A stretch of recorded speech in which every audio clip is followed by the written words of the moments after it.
It's the Locked On Podcast Network, your team every day.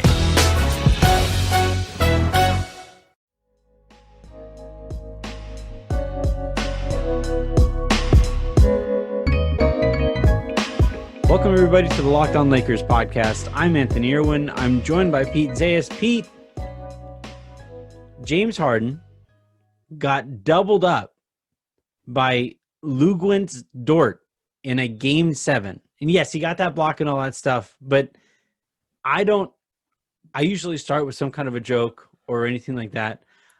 This is me being the most serious I can possibly be. I don't ever want to hear another comparison to Kobe Bryant. Ever. That's it.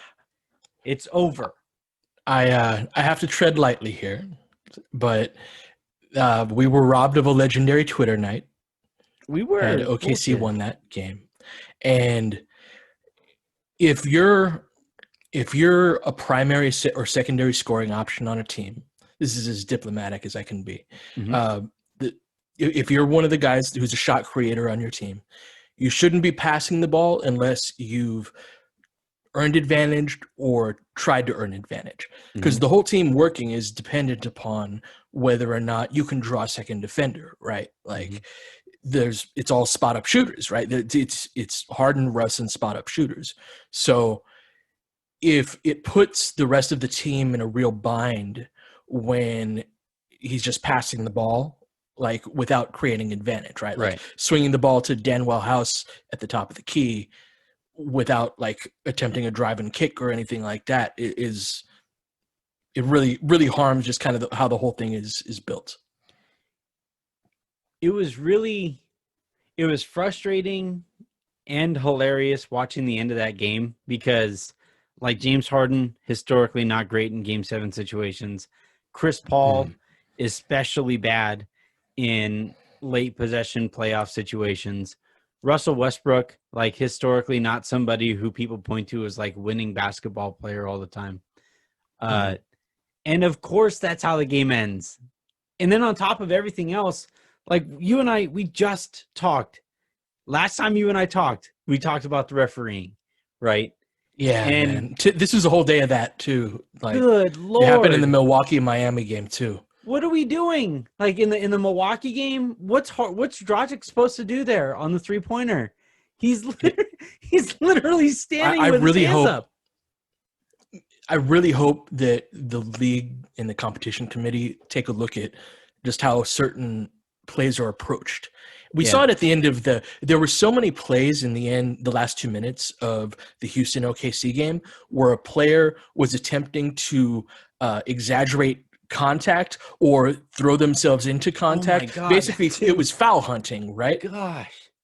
And it was like they're trying to like kind of game the rules. We've talked about this recently, right? It was more an attempt to game the rules than to play the game. Yeah. And it's bad for the sport on a couple of levels, right? Is that it goes against the spirit of the game, right? Like the actual being better than the guy across from you at the skills, right? It's kind of like looking to the authorities of the game to be the one who decide it rather than the competition, right? Which is what it's about. And it's also it's extending games. Like we didn't get to watch the first 8 or 9 minutes of a Game 7 in a place where the NBA's got full control over the, like it's their campus, right? Like it's their logistics, that their time that they're operating on. Why are we missing most of the first quarter of a Game 7? Yeah. And it's because the refs are doing too much, man. There's just it's overly officious and it's impacting. The players are reacting toward that because they're getting rewarded for it. It's smart of them to do that because it's really hard to score down the stretch in a game where everybody's closing out and everybody's playing as hard as possible. That's why that Utah-Denver game was like 80-77. Game 7s are crazy, man, because everybody's playing like full tilt, and that really, really impacts how easy it is to score. And so when you're under conditions like that, that's even more reason to be like, oh, I'm gonna throw myself into somebody. Yeah. And if we're in the bonus, I'm an 83% free throw shooter. That's a way better. I mean, that's a best position anyway. Yeah. But under those circumstances, it's gold, and that's why you see so much of it. And I really hope the league needs to bring that in. I really believe, just for the good of the game, they need to bring it in. Keith Parrish, who has been on this show from Fast Break Breakfast, and then he does Grits and Grind, I think, with Blue Wire. He put out a really good idea where, all right, they aren't fining for flopping anymore. Like, they thought they did it for a little while, and even while they were doing that, like, they never fined superstars. Like, that was always kind of fun to kind of laugh at, that like no all-stars really got fined, or if they did, they were like borderline all-stars. Right. They've do away with that. They've acknowledged that there's a problem. It's just maybe the way they've addressed it is not all that effective in deterring what they were trying to deter. Let's do away with that and implement, like, add flops to the technical foul count. Like, that was his idea. And it's like, if you flop and you get caught flopping enough times, you're going to miss a game, you know? And put that on the line here, because it is a serious problem. It's like we talked about the other day, and I hate like this is where we just had a game 2 in which an immense underdog, just took a 2-0 lead, right? We just had a game 7 between two teams that have like 37 storylines between them, right? You know. I was like a CP3, the ways it so if they would have won, this would have been the Lou Dort game forever and ever and ever, right? Like there's just sometimes there's games where like one dude out of nowhere just like what, like and that would have been this game, and then CP3, Anyway, I would have asked you, hey Pete, can we hold off on recording because I want to enjoy Twitter a little bit longer? Oh, absolutely. This would have been just the most epic Twitter night. But yeah. And so, like, the reason I'm saying these things is because, like, at the end of this, what's the conversation going to be about? What's a sizable portion of the conversation going to be about? It's like, was Dragic's foul a foul? And then because of Dragic's foul, does that now mean that Giannis's foul has to be a foul? And how it shouldn't does that even be what we're talking about in the first place. Like, let him decide the game. But it is going to be what we talk about. Like, that's my thing. That's what I'm talking about here, is that, like, we are once again, like, in this setting, talking about these referees because the game has become, and sports in general has become so fucking litigious. Like, everything is about, like, you know, in the NFL, what the hell is a catch? Was he taking his second or third step up the field? And if he was taking his second or third steps, were shoulders square to the touchdown line? And in basketball, it's like, all right, so was his second hand on the ball? And then if his second hand was on the ball, does that count? Does that start the count for the 1, 2, 3 or the 1, 2.5 to take a shot? And it's just like, was somebody straight up? Was this guy off the ground? Was this guy doing this? Was this guy doing that? And I find myself wringing my pulling my hair out of my head at an age where it's just not very smart for us to pull hair out of our head. I find myself just yanking it out because I'm saying, this isn't fucking basketball. This is the most talented the NBA has ever been. Ever. Like we can look back to the golden age of the 80s. We can look back to Michael Jordan's era. We could look back even to the basketball that you and I grew up with. This is the most talented the league has ever been. And it's also arguably some of the least watchable stuff because of bullcrap like we saw at the end of that game. I find myself just saying, guys, you wouldn't do this if you were playing at the Rucker. You wouldn't do this if you were playing at your local YMCA. You wouldn't do this at your local 24-hour. Why the hell is this such a big part of the NBA basketball, the absolute highest level of basketball that exists in the world? Why is this such a big part of it? And it's because the NBA knows that it has a problem, but refuses to actually do anything to fix it. Well, I mean, there are a lot of places in life in general of which we do not hold enforcement to standards or to high enough standards, right? to those who enforce the rules of a league Whatever or of could you be society. talking about, Pete? I'm not trying. No, this is something that just on principle, right? Is it's important, right? These are the people with power. They can make big decisions that sway the outcome of, like, if that game. So Miami, the same referee made the call in the Miami game on both plays. Mark Davis, I think. I actually respected the last one because justice was served, right? In that the Dragic play shouldn't have been called a foul.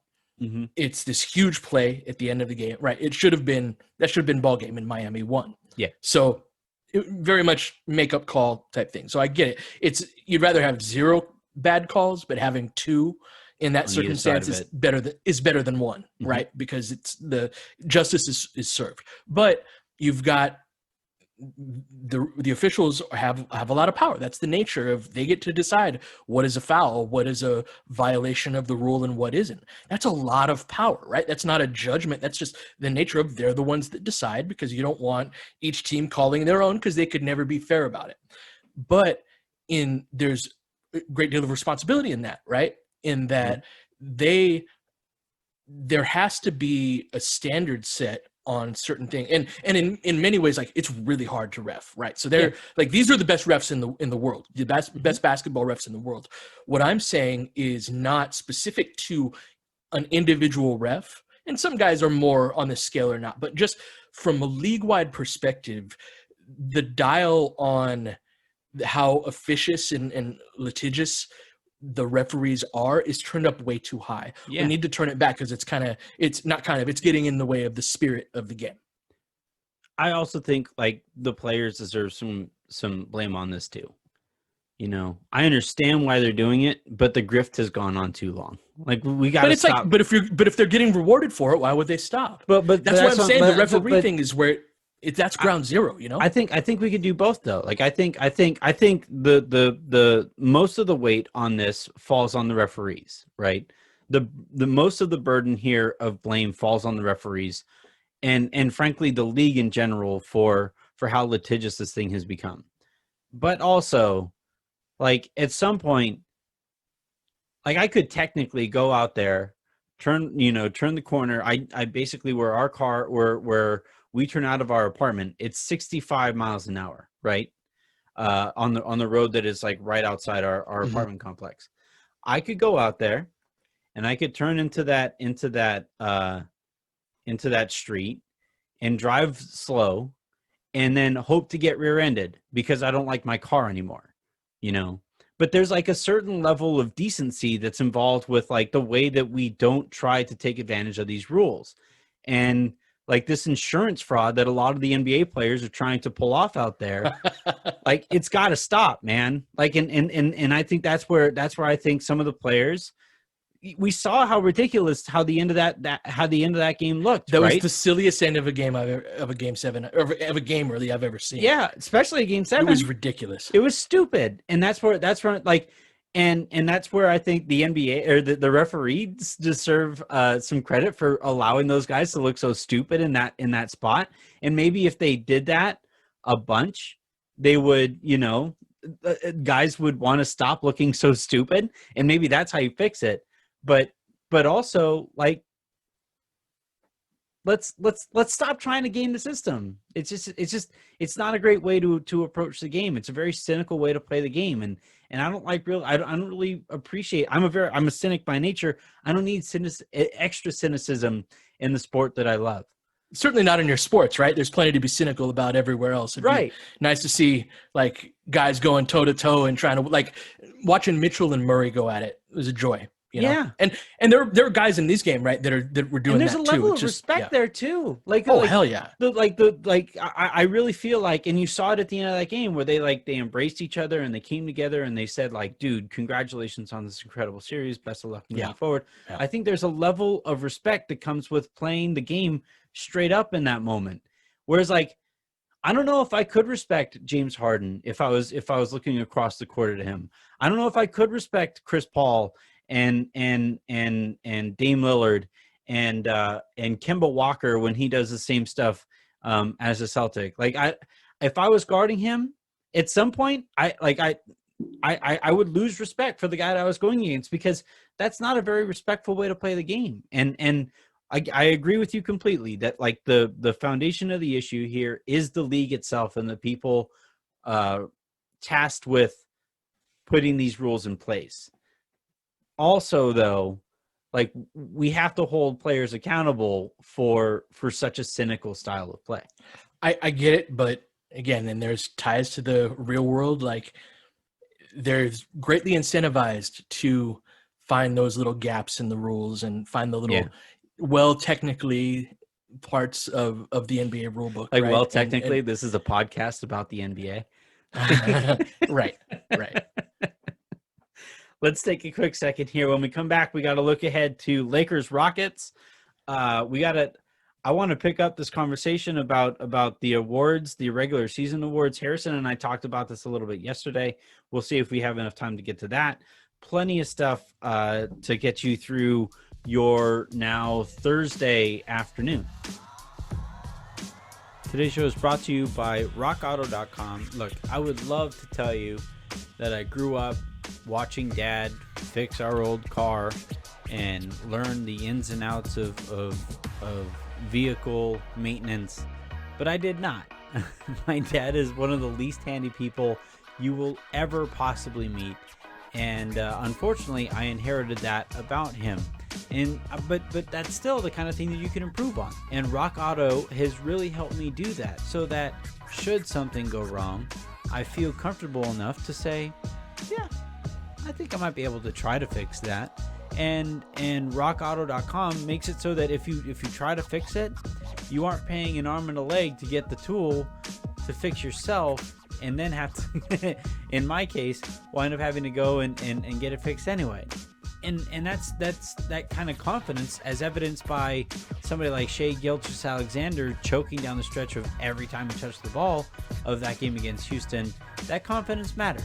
So rockauto.com lets you shop with the confidence, knowing that you are going to get great parts, and you're going to get those great parts at great prices regardless of your background. So head on over to rockauto.com, and then write Locked On in their How Did You Hear About Us box so they know we sent you.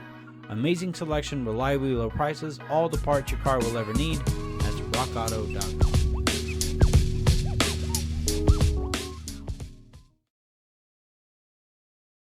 NFL teams making bold final moves before the start of the season. From our local experts to your ears, these are the biggest stories on the Locked On Podcast Network. The Tennessee Titans have announced a one-year deal with linebacker Jadeveon Clowney, reportedly worth $15 million. Tyler Rowland of Locked On Titans tells you if it's going to be enough to get Tennessee back to the AFC title game. In other moves around the league, the Miami Dolphins named Ryan Fitzpatrick starting quarterback, which means Tua will be back up for the time being. And the Detroit Lions have agreed to a one-year deal with running back Adrian Peterson. Peterson was released by the Washington football team last Friday. For more NFL news and analysis, subscribe to the new Peacock and Williamson NFL show and listen to a brand new lineup on Locked On NFL. They'll have division previews every day this week. Local experts on the biggest stories. It's the Locked On Podcast Network, your team every day.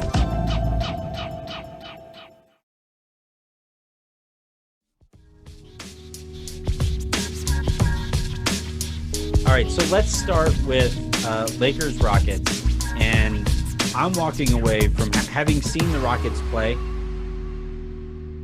I'm saying Lakers in 5 or 6. I'm naturally paranoid by nature, especially after that's actually one thing I've noticed since I was in the hospital. Like after that, I'm like very much like all right, what are all the ways where this can go wrong? Like I'm like, that's how I address almost any situation. It's like, all right, looking around like, okay, that could be a problem. This could be an issue here. I'm recording a podcast with my wife. How about that? Yeah, I'm very much like, fuck it. Let's like it. Let's see how this water shots for everybody. And Jen is like the opposite of that. You're apparently the opposite of that too. It's similar. Yeah. In that, like, look, did I think the Portland Trailblazers were going to beat the Lakers? Absolutely not. I knew we were a few tiers better than them. But is there a version of it where we're in the bubble and we've lost our focus, right? Guys are unhappy, of which for personal reasons, there are all sorts of plausible reasons where that could be true, right? Where guys are uncomfortable and not focused, right? Not that that's what I want or expect of them, but it's possible. It's not far-fetched. And as a result of us being lacking focus and being undisciplined, this guy who's scoring 50, 60 points every night does that to us. And, now, again, the likelihood of that I thought was very low, but I'm always going to look for those places, right? So with that spirit in mind, the Houston Rockets are a dangerous team. We have to take them seriously, and we have to play with focus.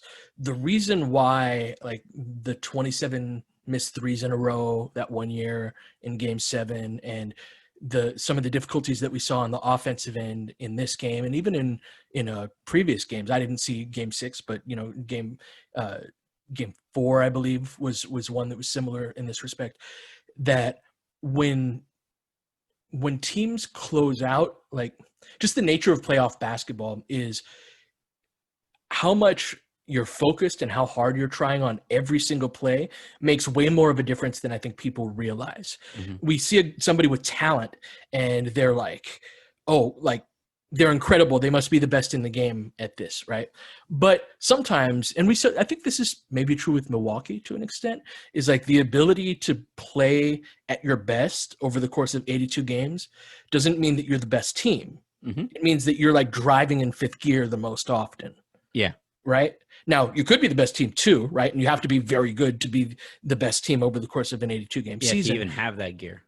Right. But like what changes about, say, this in the key versus 3, like the severity of how the Rockets play, right? Of very strict adherence to the idea of at the rim behind the 3-point line, 5 out, no traditional big, all of the things that the Rockets are, they philosophically build themselves toward. Some of those things, like, they work during the regular season because teams aren't closing out as hard. Teams are making more rotational mistakes. They aren't forcing you into, like, there's basketball happens as a sequence, right? So that if one guy gets beat off the dribble, we're going to help off of this guy. If it goes here, this is our rotation. If the pass goes here, that's our rotation. And so it's like this, it's this never-ending decision tree. That's what I love about basketball. It's this never-ending decision tree of which you have to be really locked in and focused to be in the moment in a split second going, okay, rotate drop down to help the helper. All right, close out to the wing. This guy closes out to the corner. I need to drop down to cut off on the drive when he attacks the closeout. It's all of this sequential thing, right? That happens. You go much deeper into the sequence in the playoffs because everybody's paying attention and trying as hard as they can. So as a result of that, you can get chased off of 2 of the levels of the 3 levels that you can get scored on, right? And so that's why I don't think completely abandoning the mid-range makes a ton of sense. That said, if we're not disciplined with our closeouts, if we're not really bringing the heat with our focus and effort level on rotating out on the perimeter, they can beat the hell out of us. But that's something that if we focus and lock in, I think we're going to be okay. You want to know what I'm actually the most concerned about with the series? What's that? This is going to sound super lame, super homery, whatever. The thing I'm actually the most concerned about is that the series becomes super litigious, because the Lakers are the better team, and they are the better team because of how much better they are at the top of their roster, right? And if PJ Tucker picks up an offensive foul that could go either way a couple times, that knocks AD out of a first half here and there, or if when LeBron is handling the ball, if somebody is guarding him and he hands the ball off expecting to get it back, but like the handoff isn't quite smooth enough and the referee decides to call a foul. And this is something that LeBron is really good at, not getting called for. But I'm just saying, like, ticky-tack fouls on LeBron and AD are the thing that I'm probably the most concerned about here, because Yeah. so long as LeBron and AD are healthy and able to play in this series, the Lakers have the upper hand.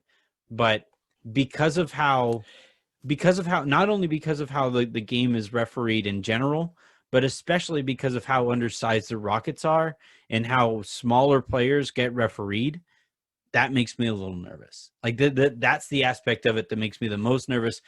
Even more nervous than, like, the Rockets going nuclear from 3. They're going to do that one game. More nervous than, like, the Lakers going super cold from 3. That might happen once in a game. But the one constant here that we have seen in the NBA is that small players get calls. And if the Lakers, the bigger team here, doesn't get calls to the extent that this becomes a lot more interesting than it should be, that's what I'm nervous about. I mean, I thought we did a good job. There was a huge free throw discrepancy in the last series, and both Dame and CJ look for those calls, especially Dame. Mm-hmm.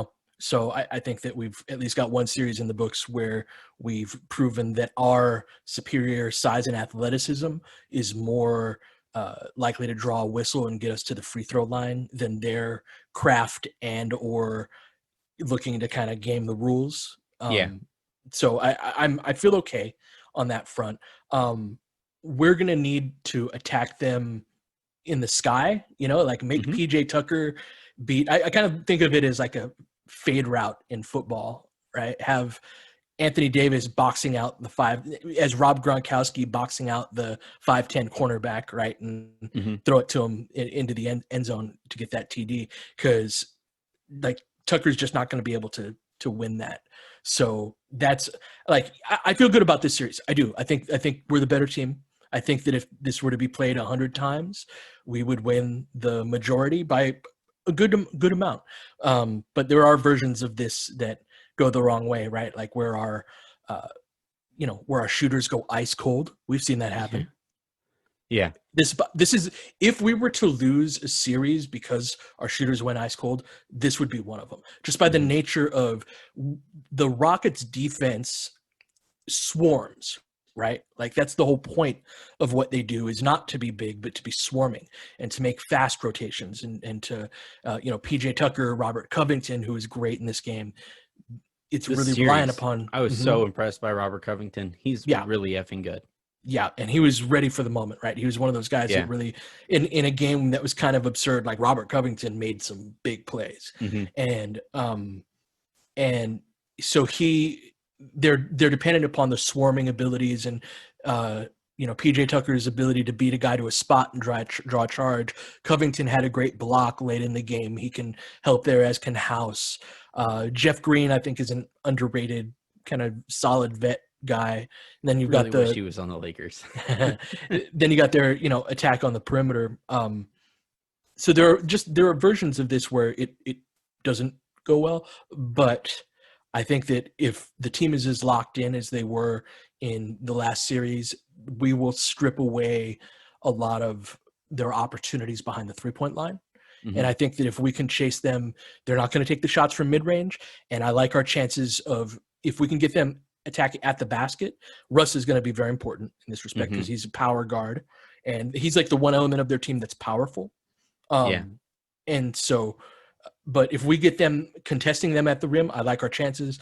They're not built to take those mid-range shots. So really the area we really need to focus on is behind the 3-point line and making sure they're not getting those shots. Yep, absolutely. Let's take a quick second here, and when we come back, we are going to continue to look at the series ahead, continue to look at the league as a whole, and just see where this conversation takes us.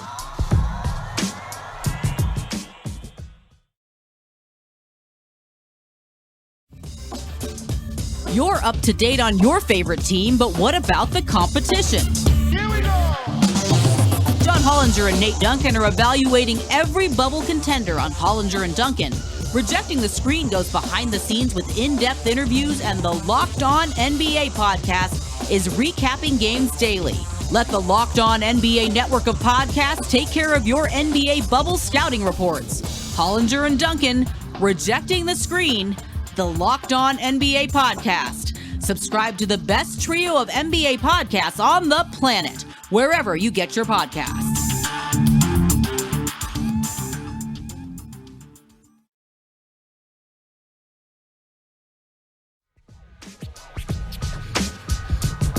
I think like as you were talking, and even as I was talking, one of the things that I realized was that like the fact that I'm more nervous about refereeing than I am about anything Houston can actually do basketball wise probably bodes well for the Lakers. You're a good barometer for me of my like homerness, right? Because you're naturally kind of cynical and kind of like Me? you can take like the bad version of it. So like when last round you're like, yeah, I'm not worried about them. I'm like, actually, that's kind of comforting, right? Because there's some Yeah. degree of No, I can't see what the you're saying. forest from the trees with me. Like Yeah. I'm in game tape all the time, right? And I'm like, Yeah. well, if they do this play, then we're gonna have Cutter with this. And when sometimes like you got to zoom out and be like, you saw how they played when You see their records, right? Right, yeah, and like kind of how they played in Game 7 and how, like you worried about that? There's Yeah, Matt and the guys that I talk to in like group chats on Twitter always like they can't stand how much I tend to oversimplify the thing, whatever the topic is. It's it's one of the wisdoms. I always talk about the basketball wisdoms. The first glance, because you'd admit this, right? Like in terms of like how you watch, right? You're watching from a more zoomed out approach, right? Yeah. And like that's valuable, right? Being able to see the forest from the trees and be like, that team's gonna beat that team. Like, right. No, probably not. And it doesn't have to be that much more complicated. I mean, like in the history of basketball, the bigger team and the more skilled team tends to win. And in this case, LeBron is significantly better than any player, whether it's Russell Westbrook or James Harden, who are going to play a central role. And Anthony Davis is bigger than everybody on the Rockets who are going to play a central role.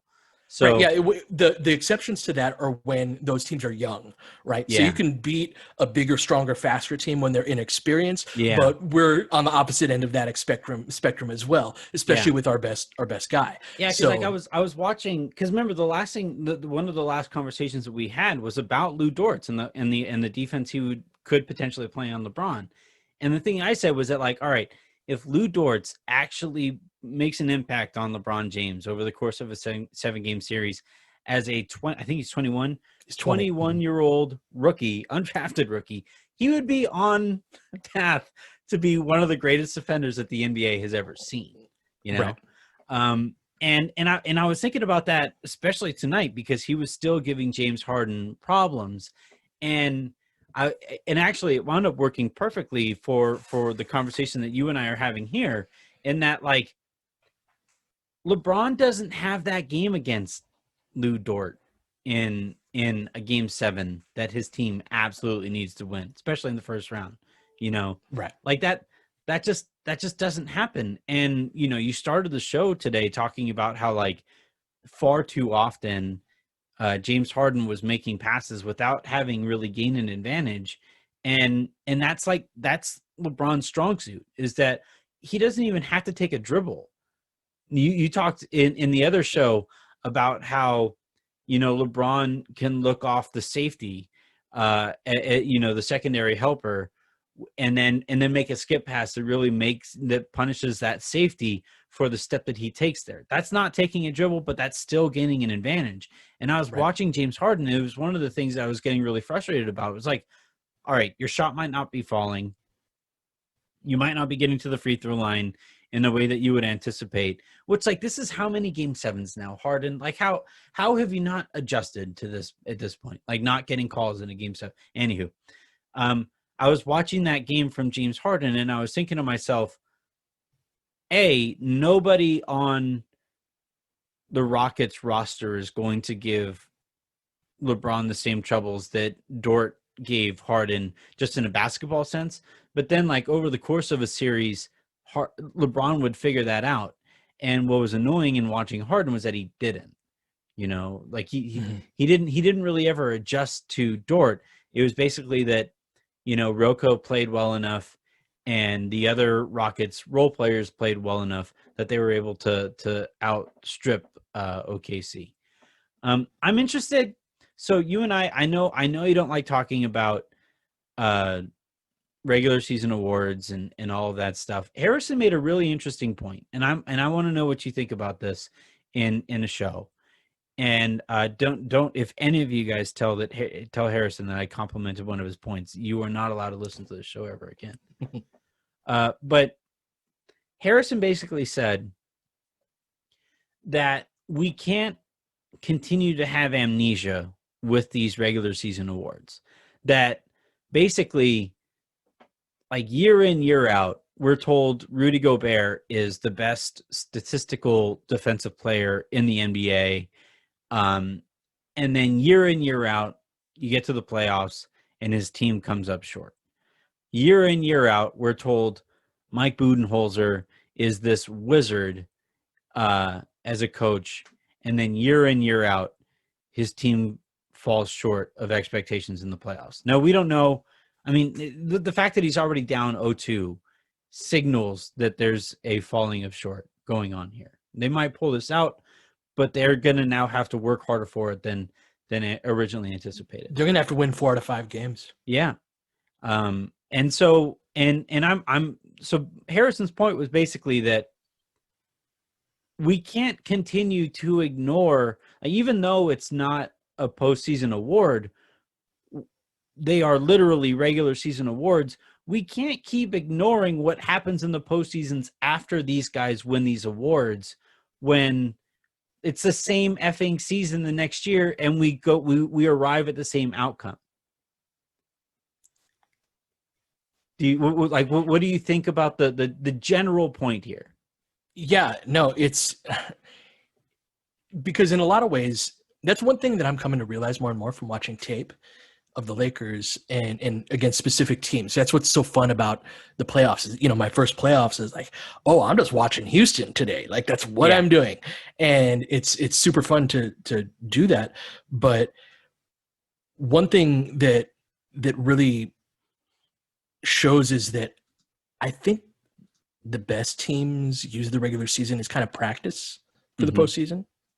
Remember we were watching all season Anthony Davis posting up from 15 feet away, and it's fine, it's okay, but it's not like superstar. Oh my God, he's killing him. Yeah, I mean sometimes, right? But and like, why is LeBron just he's gonna dribble to his right and stare down at the ball and then pull it back and shoot a 3 every time, right? I think stuff like the AD post-ups in particular is trying to get guys reps and trying to see, like when we played Houston last time, when the one time that we played them, it was at Staples. It wasn't in the bubble. And it wasn't quite in the bubble, but we posted up AD a ton, even though it wasn't working that much. Well, I mean, there's probably some value in probing this new style and getting some tape on hey, what do they do when we do try to do that? And so I think that part of why, it's not an accident that certain things that worked during the regular seasons don't work in the postseason. They're not as good. And that said, with Milwaukee, I look at who the second best player was on most championship teams.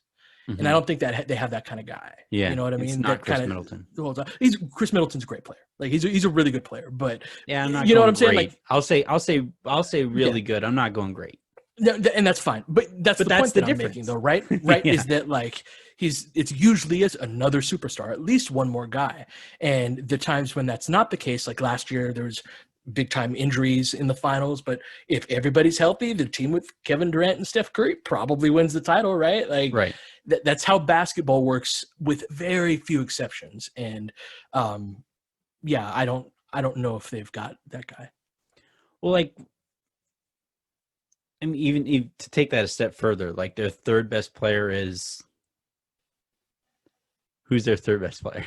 Their third best player is Brook Lopez, but he's not normally the caliber of a third best player on a championship team. Eric Bledsoe maybe, but Eric Bledsoe in the playoffs is always an adventure. George Hill, past his prime, George Hill. My thing is, and you made the point earlier that the regular season, what you wind up getting awarded for in the regular season is you played harder on a regular basis than your opponent. Right. And Right. and if we're awarding regular season awards for like the person who played harder in a regular season that we all kind of acknowledge, by the way, isn't that meaningless? Either we have to rethink the awards themselves, and in my opinion, include the playoffs leading up to the Yeah. finals, Mhm. or and you, this is a point you make all the time. We cannot continue to allow regular season awards to carry such import in the way that we analyze, how good a career is, or just in the general conversation about the NBA, how important two-time MVP and like, two-time, 3-time defensive player of the year, whatever it is. We need to move past the way that we look at some of these awards. You basically make this point all the time where it's like either we just we rethink the awards themselves, or we stop allowing these awards to be so important and carry such a weight in the conversations about the NBA that we have. Yeah, I think awards are important, right? And I would like us to go the route of, rethinking it and including the playoffs, because especially amongst the good teams, like not every team doesn't play hard every night during the regular season, but a lot of those teams are young teams. A lot of them are, don't quite entirely know what they're doing yet. So by the time they get to the playoffs, like Memphis Grizzlies are a good example of this. They played hard, right? That was a team that went at it for most of the season. That's part of what makes them very enjoyable and entertaining to watch, is that they go hard, right? But at that age, and just as a function of how young their key guys are, they're not really a threat to beat the better teams. They're not going to beat Clippers in a series. They're not going to beat the Lakers in a series. They're just too young. And so and the Lakers and Clippers of the world know that. And so during the regular season, heck, even when you play a rival, like you don't think the Clippers have had an eye on us all season. You don't think we've had an eye on them. And in the games where we play each other, there's some mix of we want to beat these guys, but also some, hey, we might have to play these guys 7 times at the end of all this, and we don't want to show everything that we do. Yep. And right, so there's all these factors at play where if you're rewarding players and teams and executives and coaches if you're giving them a reward for one thing, but what you're telling them they're actually playing for is another thing, which is being able to win a championship. Like you saw how Kawhi's starting to ramp up, right? Yeah. Like we got some reminders of like, oh yeah, that guy's scary, he's a straight up killer. Yeah. And he wasn't like that all year. Like he was great all year, right? But there's just like a different level of like, oh, it's time. We're starting. And he's going to look to hit that. And that's what LeBron's going to do too, right? That's when you've got that's what the basketball gods do, is they've got that gear where they can, and they know exactly when to unleash it. And so we need to, if you're telling LeBron in his 17th season to go play for a title, like that's what he should be judged on. Yeah. How valuable was his contribution toward what he's actually playing for? Not 82 regular season games, but what he's actually playing for. That's how I think those work. I think we should do away with the idea of a regular season MVP. And it would be very easy to give the MVP to just the best guy on the team that won the finals every year. And in a lot of seasons, like that's probably fair. There will be some, exceptions to that. But that's the direction I'd like to see it go. Yeah, I think basically, another way to make that point is most of the people wearing or winning these awards, most of the guys winning these awards are a part of the best teams in the league anyway, right? So they're all going to be competing come playoff time anyway. So why not just extend it? You never see an MVP of like a losing team, the MVP coming from a below 500 team. You never see the coach of the year coaching a below 500 team, even 6 man of the year, right? Usually is the guy who scores the most off the bench, but we've also started to value the input towards winning in that regard too. Defensive player of the year, same thing, right? A good defense, like that's great if you have the best defense in the league, but if you have like if you're like the 40th worst offense in the league, then nobody really cares how good you were on defense, because you were probably a really bad team. And So for these awards, if these guys are going to be competing at, that extended portion of the season anyway, then why not just extend the time that we are evaluating value for each of these awards anyway, Yeah. So, all right. That's going to do it for this episode of the Locked On Lakers podcast. Tell you guys what, we are going to essentially have an extra day tomorrow because the Lakers aren't going to be playing. Maybe Pete and I will watch the Clippers game and come back and talk after that. We'll see. But at the very least, I'm thinking we'll probably do some mailbag stuff. So maybe I'll send out a question, or I'll call for some questions on Twitter. And maybe you guys can send them in either to iTunes or to the Lakers Locked On at gmail.com account.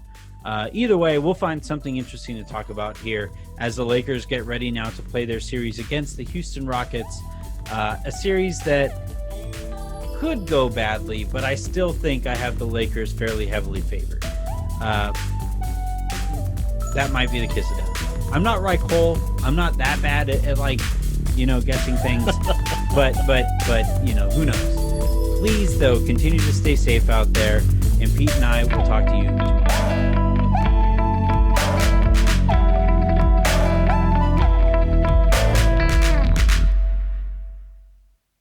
Rejecting the Screen has been retweeted by Kobe, Dame Lillard, and Vince Carter, so it's fair to say you should give it a shot. I'm Noah Kozlov. And I'm Adam Stanko. Rejecting the Screen hits your feed every Tuesday and Thursday. On Tuesday, we talk hoops and a little bit of life. On Thursday, we go ISO with a guest. Stories from anyone and everyone who has touched the NBA with tales we promise you've never heard before. Find Rejecting the Screen right now, wherever you get podcasts, and hit that subscribe button.